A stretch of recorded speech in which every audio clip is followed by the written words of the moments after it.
भगवते वासुदेवाय कृष्णाय वासुदेवाय हरे परमात्मने प्रणतक्लेशनाशाय गोविन्दाय नमो नमः। नमः परमहंसास्वादितचरणकमलचिन्मकरन्दाय भक्तजनमानसनिवासाय श्रीरामचन्द्राय वागीशायस्य वदने लक्ष्मीर्यस्य च वक्ष्यसि यस्यास्ते हृदये संवित् तं नृसिंहमहं भजे।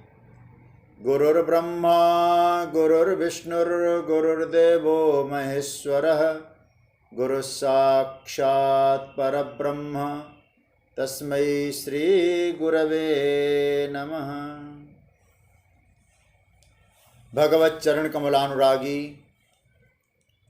सभी आत्मीय प्रिय प्रभु प्रेमीजन, हमारे स्वाध्याय परिवार से जुड़े हुए आदरणीय सभी महानुभाव, विज्ञान के माध्यम से श्रीमद् भगवद गीता की मंगलमयी यात्रा में शामिल हुए सभी आदरणीय स्नेहीजनों को मेरा प्रणाम वंदन। भगवान की मंगलमय कृपा से हम लोग श्रीमद् भगवद गीता की चिंतन की यात्रा कर रहे हैं। अभी बीच बीच में कई बार अंतराल भी होता जा रहा है, क्योंकि अन्य कार्यक्रम भी लगे हैं तो उनमें भी शामिल होना होता है। तो अब फिर एक परसों से फिर दूसरा कार्यक्रम चालू हो जाएगा। कोई बात नहीं, जो ठाकुर जी की इच्छा। हम लोग श्रीमद् भगवद गीता का जो 14वां अध्याय है उसको लेकर हम लोग आगे बढ़ रहे हैं। तो उसमें भगवान ने 3 गुणों के बारे में बताया। ये प्रकृति के द्वारा प्रकट गुण है, सत्वगुण, रजोगुण और तमोगुण। ये प्रकृति संभव हैं और ये करते क्या है? देह में देही को बांधते हैं। और कैसे बांधते हैं? थोड़ा सा हम लोगों ने सत्वगुण का दर्शन किया था। प्रत्येक गुण किस प्रकार से देह में देही को बांधते हैं, इस विषय में हम लोग चिंतन कर रहे हैं। तो उस दिन शायद 28 तारीख को हम लोग देख रहे थे, भगवान ने कहा तत्र सत्वम, 6ठा श्लोक, तत्र सत्वम निर्मलत्वात् प्रकाशकमनामयम् सुखसंगेन बध्नाति ज्ञानसंगेन चानघ। इसका हम लोगों ने अर्थ देखा था कि तत्र उन तीनों गुणों में क्या है? सत्वम निर्मलत्वात्, जो सत्व गुण है निर्मल होने के कारण, प्रकाशकम अनामयम, प्रकाश स्वरूप है और निर्विकार रूप है। हे अनघ, हे निष्पाप अर्जुन, सुख संगेन, यह जो सत्वगुण है सुख की आसक्ति से, च मतलब और, ज्ञान संगेन, ज्ञान की आसक्ति से, बध्नाति, बंधन कराता है। ये बात यहाँ चर्चा हम लोग कर रहे थे। तो यहाँ भगवान कहे तत्र सत्वम निर्मलत्वात् प्रकाशकमनामयम्। पहली बात तो इस श्लोक पढ़ के ये तो निश्चित समझ में आ गया, सत्वगुण निर्मल होता ही होता है। निर्मलत्वात् शब्द का अर्थ हुआ सत्वगुण में एक अच्छी चीज है और सत्वगुण निर्मल होता है, उसमें मल नहीं होता है। इसलिए सात्विक वृत्ति जब जीवन में आती है उसके जीवन में पारदर्शिता प्रकट होने लगती है। तो सीधी सी बात है, जब निर्मल होता है ना सत्वगुण, तो आप जानते हैं जहाँ निर्मल है, पारदर्शिता है, वहाँ ज्ञान का प्राकट्य होना एक स्वाभाविक हो जाता है।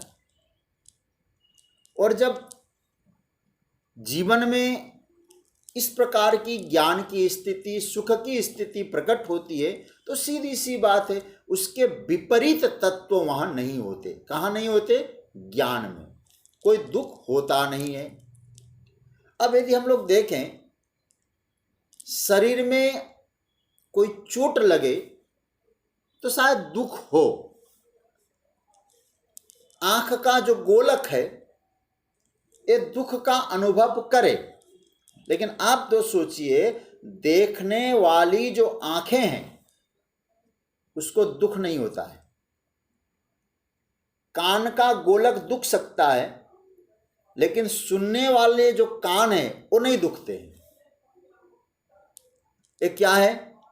ये जो दो इंद्रियां, ऐसे और इंद्रियों को समझ लेना, ये इंद्रियां ज्ञानेंद्रियां हैं। तो इसका सीधा सा अर्थ है इंद्रियां एक ज्ञानात्मक है, और जहां ज्ञानात्मक है और सुख है वहां, इसलिए दोनों को भगवान ने जोड़ा है, सुख संगेन और ज्ञान संगेन। जहां सुख है वहां ज्ञान है, जहां ज्ञान है वहां सुख है। ये दोनों ही बंधन बांधते हैं सत्व गुण के माध्यम से। उसकी अब चर्चा कर रहे हैं। देखिए यहां भगवान कहते हैं वहां सुख है, और एक बहुत बढ़िया बात कही, अनामयम। अनामयम शब्द का अर्थ साधारण रूप से अर्थ करें दुख रहित है। अनामयम का सर्वे संतु निरामया बोलते हैं ना। आमय शब्द का अर्थ होता है रोग, दुख। अनामय मतलब, निरामय मतलब निरोगी, दुख रहित होना।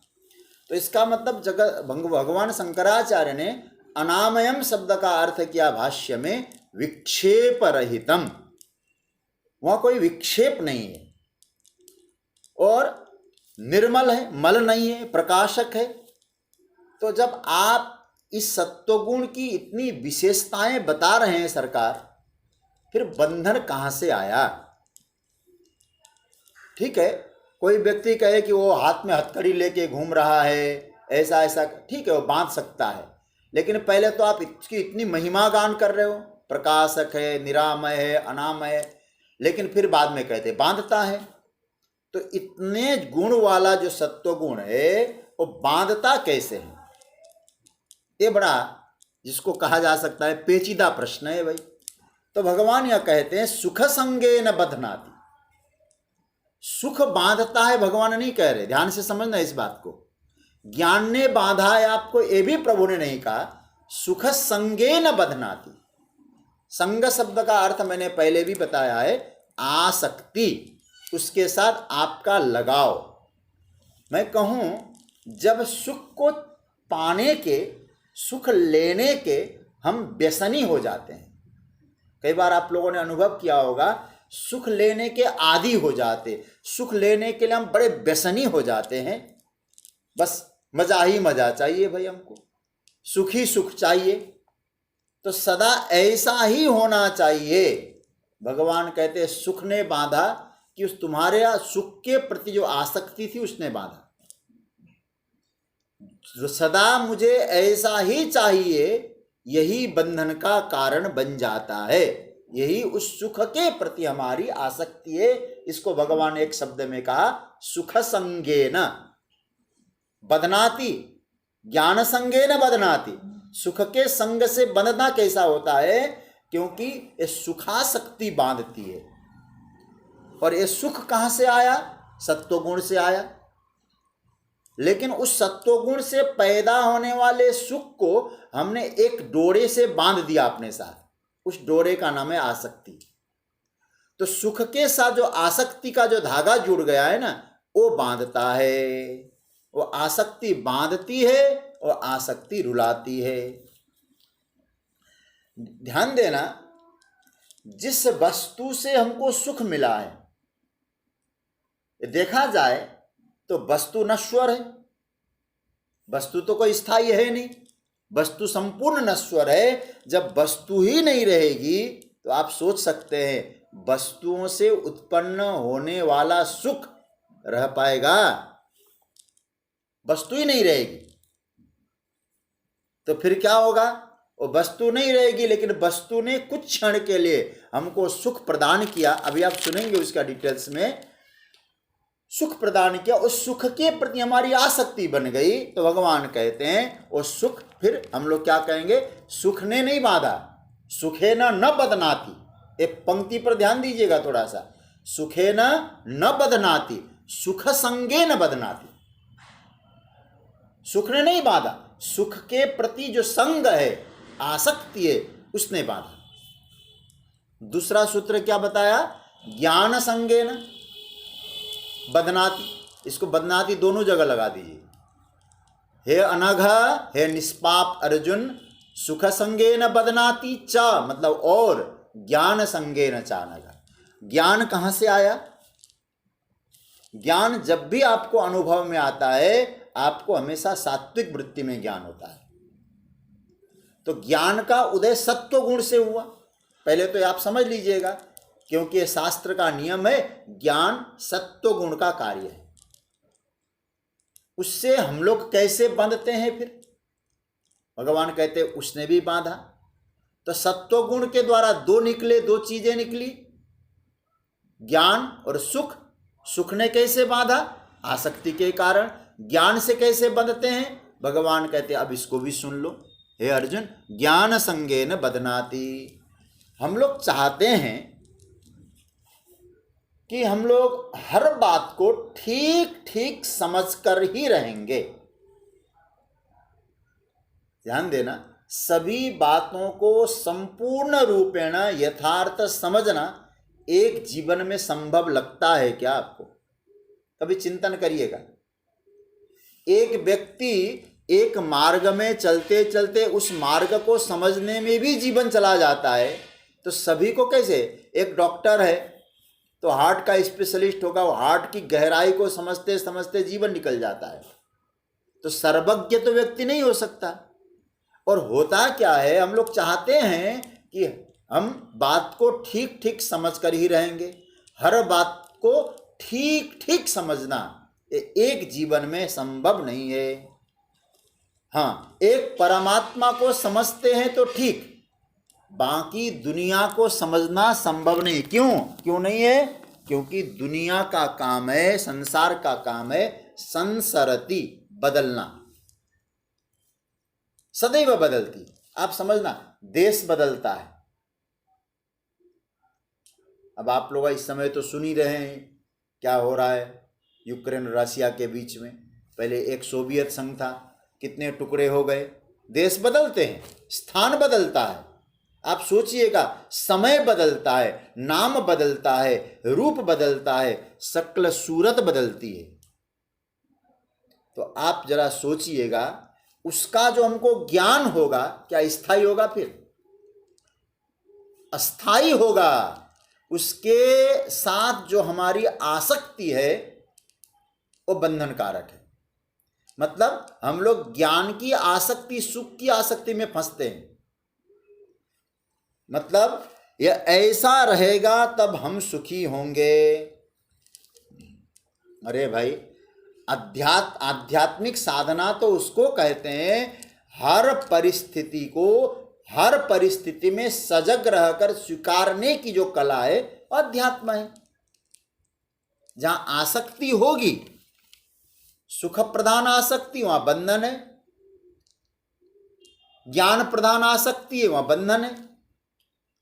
अच्छा सोचिएगा, कोई जान जाए, मैं एक प्रैक्टिकल बात बता रहा हूं, कोई जान जाए कि मेरे बिना यह नहीं रह सकेंगे, कोई जान जाए कि मेरे प्रति उनकी आसक्ति है, बुरा मत मानिएगा, चाहे वो पत्नी ही क्यों ना हो, वह फिर हमसे ऐसा भी काम करवा सकती है जो हमें नहीं करना चाहिए। क्यों? हमारी आसक्ति है। इसको हर किसी के साथ जोड़ दीजिएगा, समझ सकते हैं हम लोग। तो इस प्रकार की आसक्ति से हम बुराई में फंसते हैं। सुख का संग होता है, ज्ञान का संग होता है, तो फिर हम उसमें आसक्ति के कारण फंसते हैं। अब ज्ञान का जो संग है, देखो ये भी बहुत खतरनाक होता है। कभी कभी हम पुस्तकीय ज्ञान के प्रति इतने आसक्त हो जाते हैं, वहां से ऊपर उठने की कोशिश ही नहीं करते हैं। क्योंकि मैं कई बार कह चुका हूं, पुस्तक का अर्थ क्या है? पुश कर देना। बोले तुमको उधर रास्ता दिखाया, ये मार्ग दिखाया। एक बढ़िया एक संत ने बहुत अच्छी बात कही, पुस्तक उस तक पहुंचाने का साधन नहीं है। तो पुस्तक के प्रति हम आसक्त होते हैं, तो पुस्तक तो एक मार्ग है। और मुझे स्वामी चिन्मयानंद सरस्वती जी, उनका एक भाव बहुत पसंद आया। वो कहते हैं ज्ञान की जो अवस्था है, सुख की अवस्था है, उस अवस्था ऐसी ही बनी रहे, ये भी एक प्रकार की आसक्ति है, वो भी हमारे लिए बंधन कारक है। तो सुख बांधता है और ज्ञान भी बांधता है। कैसा ज्ञान? जो भगवान के अतिरिक्त जो ज्ञान होगा वो बांधेगा। क्योंकि पूरा आप जान नहीं सकेंगे संसार को, और जब भगवान को जानेंगे तो अधूरा जान नहीं पाएंगे। तो भगवान का जो ज्ञान है उसमें आसक्ति नहीं है, लेकिन अन्य जो संसार का ज्ञान है अधूरा ज्ञान है, पूर्णता वहां नहीं है, और भगवान में अपूर्णता नहीं है। तो अपूर्णता का जो ज्ञान होगा उसमें आसक्ति होगी, पूर्णता के ज्ञान में आसक्ति नहीं होती है। ये भगवान ने ज्ञान संग और सुख संग की बात कही। तो सात्विकता के पहले प्रशंसा करी सात्विक गुणों की, उसके बाद सात्विकता से निकलने वाले जो दो तत्व है सुख और ज्ञान, सुख के प्रति आसक्ति हो, ज्ञान के प्रति आसक्ति हो, उस अवस्था के प्रति आसक्ति हो, तो व्यक्ति बंधता ही बंधता है। ये सात्विक गुणों का बंधन है।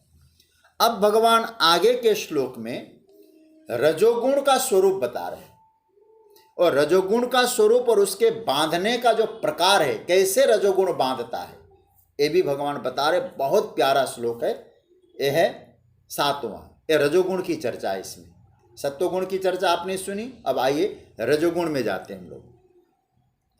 रजो रागात्मकं विद्धि तृष्णा संग समुद्भवम् तन्निबध्नाति कौन्तेय कर्म संगेन देहिनम। देखिए जहाँ जाए गुणों की चर्चा है ना, भगवान बदनाति निबदनाति निबदनाति सब जगह बोलते जा रहे हैं। भगवान 7वें श्लोक में रजोगुण के बारे में बता रहे हैं। ये बहुत सुनने जैसा हम लोगों के लिए, हम सब संसार में रहते हैं, काम करने वाले लोग हैं, सेवा में लगे रहते हैं, हम लोगों के लिए ये सूत्र पकड़ने जैसा है।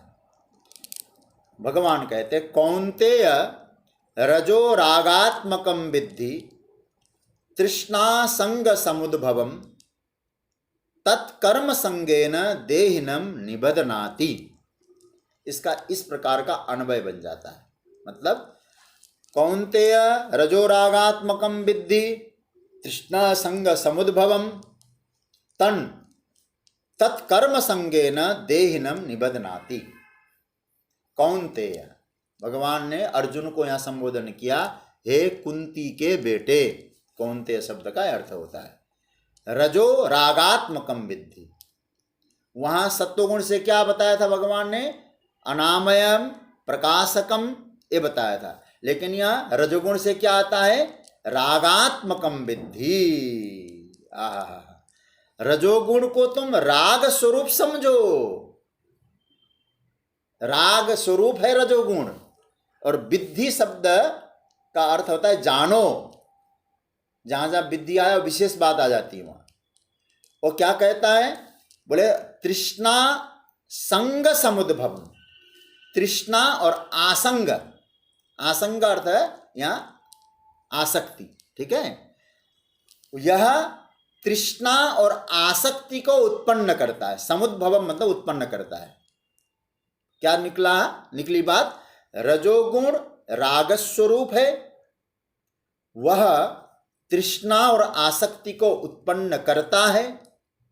तत् मतलब वह जो रजोगुण है, और कर्म संगेन कर्मों की आसक्ति से, कर्म संगेन का अर्थ कर्मों की आसक्ति से देहिनम निबधनाति, जीवात्मा को, देही को बांधता है।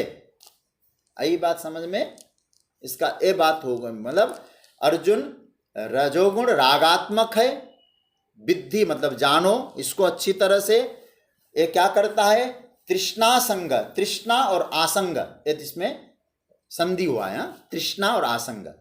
तृष्णा और आसंग मतलब आसक्ति को उत्पन्न करता है, समुद्भवम तत् और रजोगुण कर्म संगेन, कर्मों की आसक्ति से देहिनम निबधनाति, कर्मों की आसक्ति से देही को बांधता है।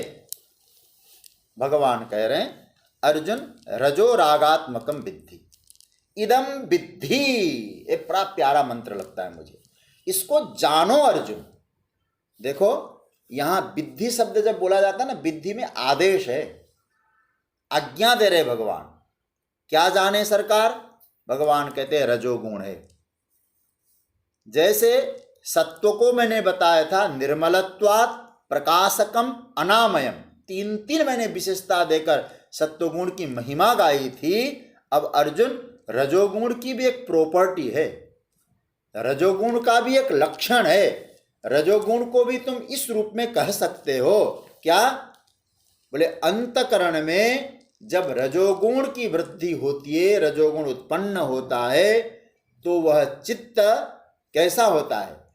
तो महाराज वह चित्त को जैसा दृश्य है वैसा देखने नहीं देता। ध्यान से समझना, चित्त में रजोगुण उत्पन्न होने पर सामने वाला दृश्य जैसा है, रजोगुण उस प्रकार का दृश्य यथार्थ देखने नहीं देता। यह रजोगुण क्या प्रॉपर्टी है। सच्ची बात कहें, हमारे कुछ संत तो ऐसा बोलते हैं रजोगुण एक पेंटर है। राग शब्द का है ना, तेन रक्तम रागात रंजनात राग, इसको कहा कि राग मतलब रंग वाला राग है भाई। शंकराचार्य भगवान भी कहते हैं इस बात को। मतलब क्या है? ये रजोगुण एक रंग का, कलर का पात्र लेके चलता है, रंजनात राग। और उन्होंने भगवान भाष्यकार ने क्या लिखा शंकराचार्य ने? गैरिकाधिवत रंजनात राग, गेरू रंग की तरह है, लेके चलता है। अब शायद भगवान शंकराचार्य गैरिक वस्त्र पहनते थे भाई, उसी प्रकार के पहनते थे, तो उन्होंने भाष्य लिखते समय भी वही याद आया होगा। गैरिक या और रंग भी ले सकते हैं हम लोग, सन्यासी थे। तो रजोगुण मानो कि रंग की बाल्टी लेकर चलता है, रंग का पात्र लेकर चलता है। जैसा दृश्य होता है वैसा दृश्य रजोगुण हमको देखने नहीं देता, उसमें रंग लगा देता है। एक बार प्रातस्मरणीय पूज्यपाद स्वामी श्री अखंडानंद सरस्वती जी ने से किसी ने पूछा, महाराज रजोगुण का, राग का एक छोटा सा डेफिनेशन बता दीजिए। उन्होंने बहुत बढ़िया कहा, राग का मतलब है दोषों पर पर्दा। जिसके प्रति आपका राग होता है, क्या उसके दोष देखेंगे आप? कभी दोष देख ही नहीं सकते हम, किसी के प्रति राग होता है तो इसका मतलब है कभी ऐसा रंग लेके चलता है। कैसा रंग लेके चलता है भाई? तो यहां हमारे संतों ने इसकी बड़ी सुंदर व्याख्या की। कभी ऐसा रंग लेके चलता है कि जो दृश्य है वो आपको प्रिय लगने लगता है। कभी उसी दृश्य में राग, रजोगुण ऐसा रंग पोत देता है आपको अप्रिय लगने लगता है। महाराज ये रंग कौन भरता है वहां? रजोगुण। रजोगुण का काम ही है रंग भरना। कभी वो चीज आपको प्रिय लग रही है। ध्यान देना, द्वेष और राग दोनों रंग किसके हैं? यहां हमारे यहां कहा रागात्मकम जो शब्द आया ना, तो कहा कि द्वेषात्मकम भी जोड़ दो इसमें। आप लोगों को जानकारी के लिए बता दूं, हमारे संतों ने क्या कहा, रजो रागात्मकम विद्धि कहा ना, रागात्मकम में द्वेषात्मकम भी अपनी ओर से आप जोड़ दो, राग के साथ द्वेष भी, क्योंकि ये दोनों भाई भाई है भैया। तलाक नहीं हुआ इन दोनों में, अलग अलग नहीं हुए हैं, बंटवारा नहीं हुआ, एक ही साथ रहते हैं राग और द्वेष। जहां राग आया वहां द्वेष भी जोड़ दो, तो इसका मतलब क्या हुआ, जहां राग और द्वेष ये दोनों रंग होते हैं और रजोगुण के होते हैं। एक नंबर का ये पेंटर है, रजो रागात्मकम विद्धि। क्या करता है, यह संसार जैसा है वैसा देखने नहीं देता है। अच्छा महाराज, जब पेंटिंग कर दिया तो दृश्य को देखने वाला जो देही है वह जब देखता है तो क्या प्रकट होता है। ध्यान से सुनिएगा, बड़े मजेदार बात कह रहे भगवान ने। मैंने क्या कहा, जब वो रजोगुण पेंट कर देता है, देखने वाला जो दृष्टा देही है दृश्य को देख रहा है, वहां से क्या पैदा हो रहा है, दो चीजें पैदा हो रही है।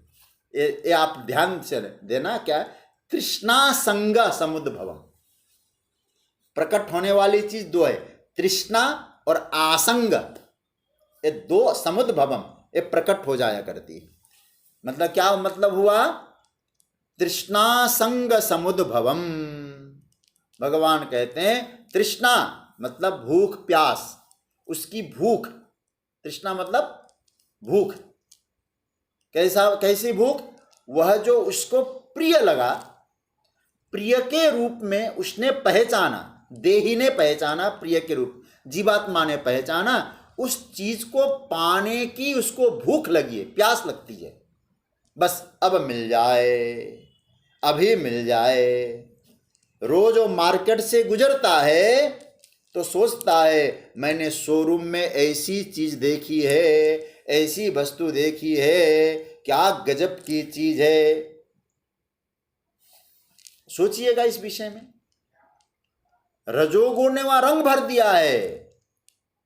अब वो चीज कैसी थी भगवान जाने, शायद किसी को अप्रिय भी लग सकती थी, लेकिन आपके द्वारा उसमें रजोगुण ने रंग भर दिया है, तो क्या हुआ, हो सकता है कि वहां द्वेष का रंग भी भर दिया हो, उसके विपरीत भाव आ जाते हो, उससे हटने का प्रयास होता हो।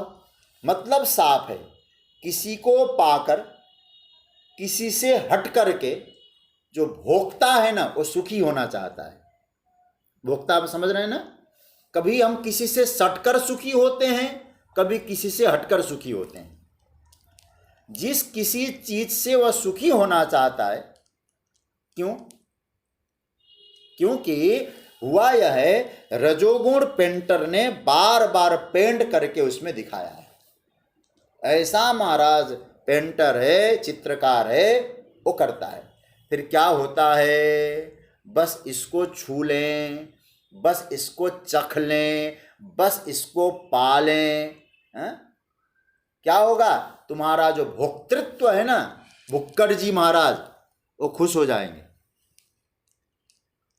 अब ध्यान देना, उसमें कोई बाधा डाल दे, बहुत ध्यान से सुनिएगा इस सूत्र को, आपको पाना है, अब उस पाने की यात्रा में कोई बाधा डाल दे तो क्या होगा, गुस्सा आया, द्वेष आया कि नहीं आया, दूसरी प्रवृत्तियां चालू हो जाती है, कभी सद्वृत्तियां चालू होती है, फिर वहां कभी कंपटीशन चालू होता है, कभी द्वेष भाव चालू होता है, कभी अहिंसा चालू होती है, कभी हिंसा चालू होती है। ये सब जितनी भी स्थिति है, आप मनोविज्ञान के आधार पर चिंतन करना, ये सब राग महाराज का काम है, मूल रूप से राग है। यह राग आया कहां से, राग आया कहां से, तो कहते रजो रागात्मकम विद्धि। रजो, रजो मतलब रजोगुण से आया है। जानो अर्जुन महाराज, तृष्णा संग समुद्भव, फिर क्या होगा, वो तृष्णा और आसंग दो चीज को उत्पन्न कर रही है। बोले कैसे मिलती है, जैसे पहले नहीं मिली कोई चीज, उसका नाम है तृष्णा, ये आप लोग नोट कर लें। जब नहीं मिली वो चीज तो वो उसका नाम हो जाता है तृष्णा, और जब चीज मिल जाती है उसका नाम होता है आसंग। ये दो बातें आ गई ना, तृष्णा संग। जब तक हमें वो चीज की प्राप्ति नहीं हुई थी तब तक तो तृष्णा लगी हुई थी, कब मिले कब मिले कब मिले। दो काम होते हैं, लगी प्यास जब तक नहीं मिल रही थी तब तो अभिलषति, अभिलाषा हो रही थी, जब प्राप्त हो गई तो आसंग। क्या लिखते भगवान भाष्यकार, देखिए बहुत बढ़िया। प्राप्त विषय मनसा प्रीति लक्षण संश्लेष, मतलब प्राप्त विषयों में मन की प्राप्ति रूप स्नेह का नाम आसंग है, आसक्ति है। नहीं मिली थी तृष्णा, मिल गई तो आसंग। मतलब क्या हुआ, पेंट करके फिर उसको प्रिय मान करके उसके प्रति क्या बना दिया, प्यासा बना दिया, और मिल गई तो उसके प्रति आसंग बना दिया। आसमंतात संग, संग का लक्षण क्या है, आसंग का मतलब क्या हुआ, संग मतलब मम, मम मतलब मेरा, ये चीज मेरी है। इधर आप आंख उठा के मत देखना। मेरी घड़ी है, मेरी घड़ी को पता नहीं क्यों देख रहा है, मेरे घर की ओर एक क्यों देख रहा है, मेरी वस्तु की ओर एक क्यों देख रहा है। भगवान कहते हैं आदमी इस आसंग के कारण नाचता है, बंदर की तरह नाचता रहता है। और भगवान संत तुलसीदास जी कहते हैं ना, बंधे कीर मरकट की नाई, सब ही नचावत राम गोसाई। और हम लोग नाचते रहते हैं, लगता है भगवान ऊपर बैठ के हमारे नाच को देख रहे हैं, मजा ले रहे होंगे। नाचो भाई, कौन नचा रहा है फिर। रजो रागात्मकम विद्धि, अर्जुन ये रजोगुण राग को उत्पन्न करता है, उस राग से रंग भर देता है। राग रंग भरते ही तृष्णा और आसंग आ जाता है। तन निबधनाति, कम निबधनाति, देहिनम निबधनाति। ये जो तुम देह हो ना, अपने आप को देह वाले मान रहे हो, देहिनम, तो फिर बंध गए तुम, समझ लो। सच्ची बात तो मैंने उस दिन भी कहा था, कोई किसी को बांधता नहीं है। आप कहेंगे नौकरी ने बांधा, व्यापार ने बांधा, घर ने बांधा, किसी ने नहीं बांधा। छोड़ के देखो, कोई किसी को नहीं बांधता, बेकार की बात होती है। तो फिर बांधने की बात भगवान क्यों कह रहे हैं। भगवान कह रहे अर्जुन, यह रजोगुण बांधता हुआ सा दिखाई देता है तुम्हारी आसक्ति के कारण, नासमझी के कारण, मूर्खता के कारण। तन निबधनाति, तत् किसके लिए कहा गया, रजह, रजोगुण के लिए। तन निबधनाति, रस्सी कौन सी है, अब आप लोगों का फिर ध्यान चाहूंगा।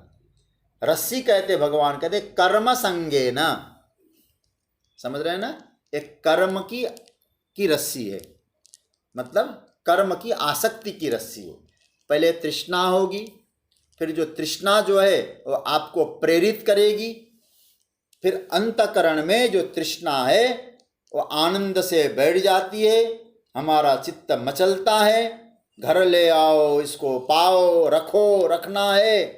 तो बुरा मत मानिएगा, हमारा संपूर्ण जीवन दो कार्यों में खत्म होता जा रहा है। जो चीज प्राप्त नहीं है उसको पाने में, और जो चीज प्राप्त हो चुकी है उसको बचाने में। पाने में और बचाने में संपूर्ण जीवन जाता जा रहा है। वस्तु ऐसी हमने एकत्रित कर रखी है, घर में इतनी चीजें हमने भर दी है, तो शायद जिस दिन से भरी हुई है घर में, उस दिन से एक बार उपयोग भी नहीं हुआ है। क्यों, पाने की इच्छा थी, पा लिया, अब बचाने की इच्छा है, बचा लिया। तो सज्जनों, कहने का अर्थ यह है, पहले योग के लिए हमने काम किया और क्षेम के लिए हो गए। योग क्षेम पढ़ चुके हैं ना। जो प्राप्त नहीं है उसको पाना योग है, जो प्राप्त है उसको रखना, उसको बचाना, रक्षण करना एक क्षेम है। तो सज्जनों, करना क्या है आपको, क्यों ऐसा होता है, बोले कर्म। रिजल्ट क्या निकला कि कर्म संगेन, आदमी कर्म के साथ रजोगुण जोड़ लेता है। कर्म संगेन देहिनम, ध्यान देना, कर्म होने और बंधन भी, कर्म होवे आपके द्वारा और बंधन भी होवे, ये कोई जरूरी बात नहीं है। इसको भी थोड़ा सा गंभीरता से समझना। आपके द्वारा कर्म हो तो कर्म संगे न, कर्म की आसक्ति से रजोगुण बांधता है, लेकिन कर्म हो और बंधन भी हो, ये दोनों कोई जरूरी बात नहीं है। यदि ऐसी जरूरी बात होती तो भगवान, हम लोग चौथे अध्याय में पढ़ चुके हैं ना, क्या बोला था प्रभु ने? कर्मणि अकर्म पश्य, कर्म में अकर्म को देखना। पिछले वाले श्लोक को भी याद रखना पड़ेगा। मतलब जो साधक कोटि के, सिद्ध कोटि के जो भक्त है, महापुरुष लोग है अर्जुन, वे, उनके लिए जो कर्म है वो बंधन का परिणाम नहीं होता है। क्या भाई? वहां तो कर्म स्वभाव है, कर्म स्वभाव है, प्रवृत्ति है, प्रकृति है। तो फिर क्या होगा? बोले उनका जो कर्म है वो होने में बदलता है, करना नहीं है, होता है उनके द्वारा, क्योंकि आसक्ति नहीं कर्म के साथ। श्रीमद् भागवत में पूरा सुदामा चरित्र में आया, दो तीन चीजें हमने पकड़ी वहां, शायद आपको बहुत अच्छा लगेगा। सुदामा जी जब भगवान से मिलने के लिए गए और भगवान के पास से जब लौट के आ रहे थे, तो भगवान श्री कृष्ण ने तो जब चलते समय कहा कि सुदामा जी, वो जो पीतांबर मैंने आपको जो दिया था ना, वो भी कृपा करके वापस कर दो। वो फटी पुरानी धोती पहन के जब लौट के आ रहे थे, तो सुदामा जी के मन में क्या भाव आया? सुदामा जी ने सोचा, ओ श्री कृष्ण ने मुझे धन नहीं दिया, ये श्री कृष्ण की बड़ी कृपा थी। क्यों? अधनोयम धनम प्राप्य माद्य नुच्चैर नमाम स्मरेत इति कारुणिको नूनम धनम में भूरी ना ददात। देखिए सूत्र, कहते श्री कृष्ण के मन में आया होगा कि सुदामा को मैं बहुत धन दे दूंगा तो शायद सुदामा मुझे भूल जाएगा। भूलने के बाद मैं नहीं चाहता कि सुदामा मुझे भूले, तो भगवान ने कृपा करके मुझे धन नहीं दिया। क्यों? मैं भगवान को भूलूं नहीं। आई समझ में? अब देखिए यहां ये बात, क्योंकि उनको लगा कि प्रभु ने मुझे कुछ नहीं दिया, लेकिन जैसे सुदामापुरी गए तो जैसे द्वारिका नगरी थी वैसे सुदामापुरी, अनंत समृद्धियों से भरा हुआ नगर। तब सुशीला के द्वारा सूचना मिलने पर मालूम पड़ता है कि ये सब परमात्मा की कृपा से हो पाया है। तब सुदामा जी क्या कहते? सुशीला, ये प्रभु का प्रसाद है, इसका हम लोग सदुपयोग करेंगे। और क्या लिखा है?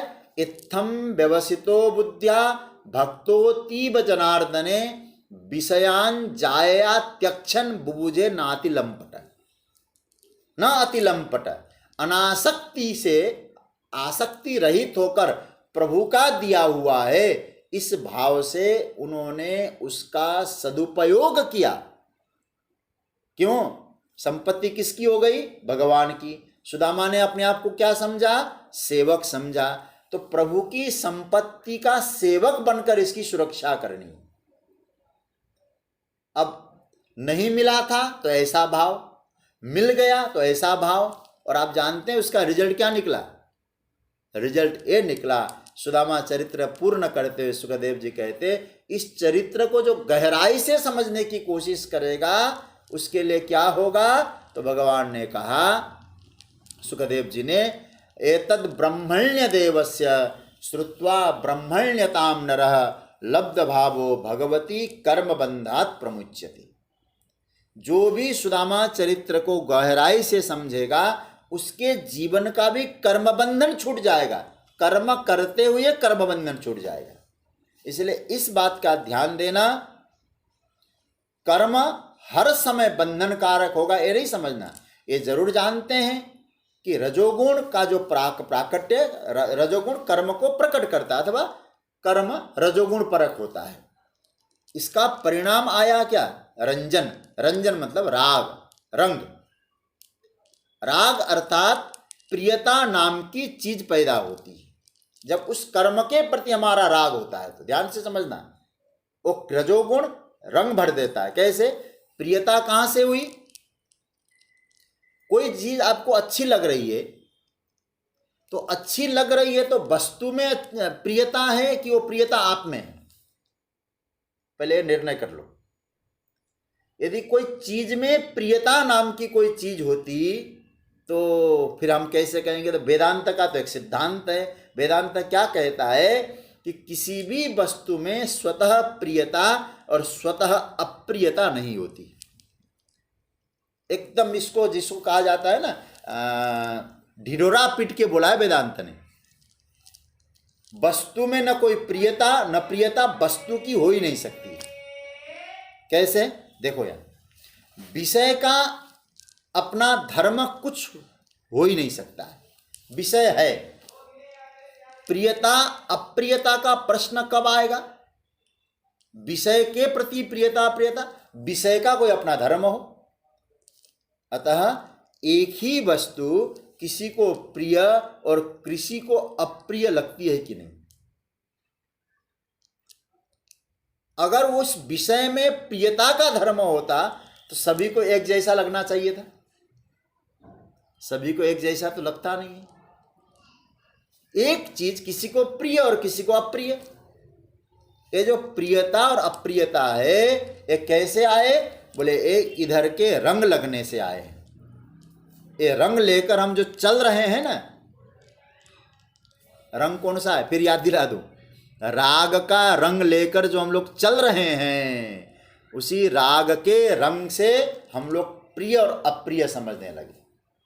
शराब किसी को बहुत प्रिय भी लगता है, गीता किसी को बहुत प्रिय लगता है, किसी को दिमाग की वर्जिश लगती है, फालतू बातें। तो आप इस पर थोड़ा सा विचार करना। प्रियता अप्रियता वस्तुनिष्ठ है ही नहीं, ये बुद्धिनिष्ठ है। बुद्धि में कैसा रंग भरा है, और रंग भरने वाला रजोगुण राग है, और राग आता है रजोगुण से। फिर उसके द्वारा हम कर्म काम में लगते हैं, फिर हमारा कर्म रागात्मक होता है, फिर उसके द्वारा तृष्णा आती है, आसंग आता है, बंधने लगते हैं। बात समझ रहे होंगे आप लोग। इसलिए यहां सूत्र क्या है? सूत्र यह देना, ध्यान देना, अगर प्रियता वस्तुनिष्ठ होती तो उससे कभी निवृत्ति हो नहीं सकती। आपकी वस्तु से निवृत्ति हो नहीं सकती यदि वस्तु में कोई प्रियता होती। और एक बात और कहूं, यदि वस्तु में कोई ऐसी चीज होती, संसार में कोई, दुनिया में कोई विरक्त हो ही नहीं सकता। विरक्त नहीं हो सकता। हम जानते हैं जहां कल प्रियता थी आज वहां प्रियता नहीं है। जहां कल आपको अच्छा लग रहा था आज वो अच्छा नहीं लग रहा है। हो सकता है कल प्रियता थी आज अप्रियता है। और कभी दोनों चीजों से आपको उदासीन होना पड़ता है। आपकी उदासीनता है, ये क्यों हुआ? ये होने का कारण क्या है? ये सीधी सी बात कहें, ये वस्तु में थी ही नहीं, तब ये संभव हुआ। यदि वस्तु में कोई सुख, कोई दुख, कोई प्रिय, कोई अप्रियता वाली बात आती तो यह असंभव था। यह आपकी बुद्धि में थी। और कैसी बुद्धि बनी हमारी? रंग गई बुद्धि। जैसा रंग लगाया बुद्धि में वैसा ही हुआ है। ये रंग लगाने वाला राग है, राग आता है रजोगुण से। तो याद रखना, कब होता है ऐसी स्थिति? चाहे मौसम की वजह से हो, चाहे आयु की वजह से हो, चाहे समझ की वजह से हो, चाहे आपकी साधना के कारण हो। जैसे मौसम की वजह से प्रिय और अप्रिय कैसे होता है? देखिए, एसी गर्मी के समय में एयर कंडीशन बहुत बढ़िया है, और सर्दी के समय कोई जाए किसी के घर में, गुरुजी हमने तो एक आपके लिए एसी, आपका जो रूम है उस रूम में एसी लगाया हुआ है, और सर्दी के समय गुरुजी पहुँचे। अब गुरुजी के सामने कहा थी, गुरुजी अब मकान बंद होगा, फिर आप आए नहीं, 2 साल कोविड हो गया, अब आए हैं चलिए तो एसी चालू कर देते हैं। अब जनवरी के समय गुरुजी चले गए, जो जून में वो एसी सुख दे रहा था, और गुरुजी को जनवरी में एसी के भीतर रात भर सुला दो तो गुरुजी सबसे सुबह अपने आप उठेंगे कि उठाना पड़ेगा? कहने का तात्पर्य क्या है? जो वस्तु मौसम के कारण कभी प्रिय, वही चीज कभी अप्रिय। आयु के कारण वस्तुनिष्ठ। मैं ये बताना चाह रहा था इन सूत्रों को लेकर, कभी भी ये मत समझ लेना कोई चीज अच्छी है चीज बुरी है, चीज प्रिय है चीज अप्रिय है। आपकी बुद्धि का रंग जला ध्यान देना, और बुद्धि में जो रंग है ना उसको उतारने की कोशिश करना है। भगवान कहते हैं आयु, आयु के कारण भी प्रियता अप्रियता बदलती है। देखिए, यदि अप्रियता नहीं बदलती तो आज हम जितने वर्ष के हुए 40, 50, 60, 70 के हुए तो आज भी प्रियता होती। खिलौने तो हमारे छूट गए, उन खिलौनों के प्रति प्रियता होती तो हम सिरहाने में कुछ खिलौने रख कर ही तो सोते फिर, और छूटे कि नहीं हो। जो खिलौने प्रिय थे आज अप्रिय हो गए।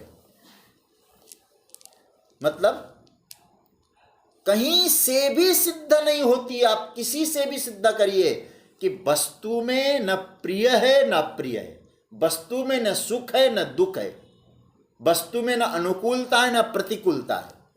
और कभी समझ को देखिए, कम उम्र में व्यक्ति इतना मैच्योर हो जाता है, वहाँ उम्र का कोई रोल नहीं होता है समझ में, उस समय से वो एकदम वहाँ से उदासीन हो जाता है। कई बार साधना से बदल जाती है वृत्तियाँ। तीव्र साधना जब होती है उसके चित्त में परिवर्तन होता है। तो क्या परिवर्तन हुआ? परिवर्तन कहाँ हुआ? क्या हुआ? क्या वस्तु में परिवर्तन हुआ? रजोगुण कम हो गया और कुछ नहीं हुआ। रजोगुण कम हुआ मतलब पेंटर तो यही है, भगवान ने परिचय कराया है, चित्रकार है, चित्रकार तो वही है, लेकिन रंग का जो है वो प्रभाव कम हुआ। तो फिर आपने देखा, अरे भैया ये तो सब मुझ में था, कुछ गड़बड़ है दुनिया में है ही नहीं। रजो रागात्मकम विद्धि तृष्णा संग समुद्भवाम, वस्तुनिष्ठ नहीं है, मूल बात यह है। तो पेंट हो गया, फिर क्या आ गई? फिर दो चीजें, तृष्णा और आसंग, ये दोनों मिलकर देह को जोड़ते हैं और जोड़े हुए रखते हैं। किससे जोड़ते हैं? कर्म संगेन। कहने का अभिप्राय क्या है, क्या तात्पर्य है? बिना राग के स्वतः स्वभाव के आधार पर सहज रूप से प्रमा के प्रकाश में जो कर्म होता है, तन न निबधनाति। मैं जो बोल रहा हूं ध्यान देना, प्रमा के प्रकाश में स्वतः होते हैं वे कर्म आपको बांधते नहीं है। इतना ही नहीं, एक चीज और समझ लेना, इतना ही नहीं, जो रोग का कारण है उसको उपचार विधि से लेने पर औषधि का प्रभाव करता है। जो चीज रोग का कारण होता है उसको दवाई के रूप में आप स्वीकारें और औषधि भी बन सकता है। तो हम क्यों वस्तुओं को दोष दें? जो कर्म रोग का कारण बन रहा है, रजोगुण का कारण बन रहा है, तो आप एक काम करो। बोले क्या करना है? बोले कर्म प्रभु प्रीति के लिए कर लिया करो, परमार्थ के लिए कर लिया करो। तो क्या होगा? रंग बदल गया। कर्म नहीं कर्म तो आपको जो कर्म मिला आप निष्ठा से करिए, लेकिन राग का जो रंग है वो बदल गया, रंग कम हो गया। तो प्रीति के लिए हो जाए। कभी ऐसा अर्थ मत लगाना सज्जनों, क्या जो कर्म कर रहा है वे सब बंधे हुए हैं, ऐसी प्रमा मत बनाइएगा। हम लोग यही तो गड़बड़ करते हैं। जब भगवान ने कहा कर्म बंधन कारक है, तो जितने भी कर्म है सारे बांधते हैं, ऐसा अर्थ बिल्कुल मत कराइए लगिए। क्योंकि भगवान गीता में पहले भी 5वें अध्याय में भी कहते, योगिनः कर्म कुर्वन्ति संगम त्यक्त्वा आत्मशुद्ध है। क्या योगी लोग कर्म नहीं करते? वे भी तो कर्म करते, लेकिन संगम त्यक्त्वा, यहां कर्म संग है हमारा, लेकिन वह संगम त्यक्त्वा, आसक्ति को छोड़कर हमारा कर्म जब होने में बदलता है, करने में नहीं होने में बदल जाए, तो आपके जीवन में कर्म का आसंग नहीं होगा, तृष्णा नहीं होगी। फिर आप पाने और बचाने के चक्कर में नहीं रहेंगे। जो सहज रूप से हो रहा है होने दो, आनंद लेते हैं। इसलिए सब बंधे। गीता का तात्पर्य बिल्कुल ये नहीं है यदि हम लोग ऐसा अर्थ लगाने लगेंगे कि जो कर्म करता है वो बंधता है, फिर तो आदमी कर्म निंदक हो जाएगा, स्वयं अकर्मण्यता की ओर चला जाएगा। तो भगवान यहाँ क्या बढ़िया सूत्र दे रहे, अर्जुन रजो रागात्मकम, इतना प्यारा मंत्र है ना। ये रजोगुण है, रागात्मक है, रंग करता है, रंग भरता है। जान इसको, उससे क्या निकलेगा? तृष्णा संग समुद्भवम। तृष्णा, तृष्णा का अर्थ क्या बताया? हमको पाना है, प्यास, आसंग रखना है, इसको पाना है, रखना है। तो इस चक्कर में हम लोग क्या हुआ, वो कर्म के आसंग से, कर्म की आसक्ति से वो हमें देही को बांधता है। फिर इसका अर्थ क्या है? श्रम के प्रति जो उसके चित्त में आदर हो, मुझे श्रम करना है। अब तमोगुण में जब बात जाएगी तो हम लोग वहां चर्चा करेंगे। श्रम करना है, विश्राम करना है। मैं तो कहता हूं, कोई मुझे पूछे सत्वगुण, रजोगुण, तमोगुण का कार्य कैसा है, जो बिल्कुल श्रम में ही लगा रहे, दिन भर श्रम करे, विश्राम की परवाह न करे, वो रजोगुणी है। दिन भर विश्राम में लगा रहे, श्रम न करे, वो तमोगुणी है। समझ रहे हैं ना? और समय से श्रम करे, समय से विश्राम करे, वो सत्वगुणी है। इसको ऐसा अर्थ कर सकते हैं। ये सत्वगुण इसलिए कहा गया, ये श्रम भी करता है सत्वगुणी, विश्राम भी करता है, लेकिन युक्ताहार विहारस्य युक्त चेष्टस्य कर्मसु युक्त स्वप्नावबोधस्य योगो भवति दुःखः। भगवान गीता में बोल चुके 6ठे अध्याय में। अर्जुन, दुख को समाप्त करने के तरीके हैं, उचित श्रम, उचित विश्राम। तो हमारा जीवन में जो हमको श्रम करना है, उस श्रम के प्रति आदर हो, श्रम के प्रति चित्त में जो साधना बुद्धि होनी चाहिए। ये श्रम क्या है? मेरे लिए साधना है, मुझे करना है। किस भाव से करना है? हनुमान जी की भाव से। मतलब भगवान ने मुझे एक कर्म दिया है, मैं इस काम को कर सकता हूं, इस भाव से परमात्मा के भरोसा मेरे ऊपर है, उस भरोसे को पूरा करना है। यह है श्रम। तो श्रम अब किसने दिया काम? परमात्मा ने। किसका कार्य? प्रभु का। तो प्रभु का कार्य करते समय क्या होना चाहिए? हो ही काज मोहि हरस विशेषी, मन में प्रसन्नता। हनुमान जी इस प्रसन्नता का भाव लेके जा रहे हैं। तो श्रम के प्रति आदर बुद्धि हो और श्रम को साधना समझो। कई लोग क्या करते हैं, बोले जितने लोग कम काम करते हैं ना, जो अधिक काम नहीं करते, काम बहुत कम करते हैं, वो क्या कहते हैं? अपने आप को महान समझते हैं और क्या कहते हैं? हम तो कुछ करते ही नहीं महाराज, ये करना उठना हमने सब ऊपर उठ गए। इसको सत्वगुण नहीं कहा है, रजोगुण से ऊपर उठना नहीं कहा है। इसे ध्यान देना। प्रभु की भक्ति के लिए, प्रभु की सेवा के लिए किया हुआ जो कर्म है, उसके लिए मैं कह सकता हूं न निबध्नाति, वह बंधन कारक नहीं होता है। अतः प्रभु की सेवा के लिए जितना बन सके आहुति दे डालनी चाहिए। कर्म की आहुति डालिए, लाभ ही लाभ है। ठीक है? रजोगुण बंधन कारक है यहां भगवान जो कह रहे हैं, लेकिन किस प्रकार का रजोगुण? अच्छा, एक बात और कहूं मैं, रजोगुण का एक मांगलिक रूप होता है। केवल तृष्णा संग समुद्भवम कहा के रजोगुण की निंदा भगवान नहीं कर रहे हैं। रजोगुण का एक मांगलिक रूप है। क्या रूप है मांगलिक रूप? सृजन, सेवा, रचना। ध्यान रखना, बिना रजोगुण की सेवा नहीं हो सकती है। काम करना पड़ता है, ये रजोगुण का कार्य है। बिना रजोगुण के आप सेवा कर नहीं सकते हैं। तो इसका मतलब क्या हुआ? एक बात और कहूं, थोड़ा समझने में कठिनाई नहीं होनी चाहिए आपको। जो सत्वगुण है वो क्रिया का पोषक नहीं होता है। क्योंकि सत्वगुण अधिक हो तो आप ध्यान करने बैठेंगे, सेवा नहीं होगी फिर वहां।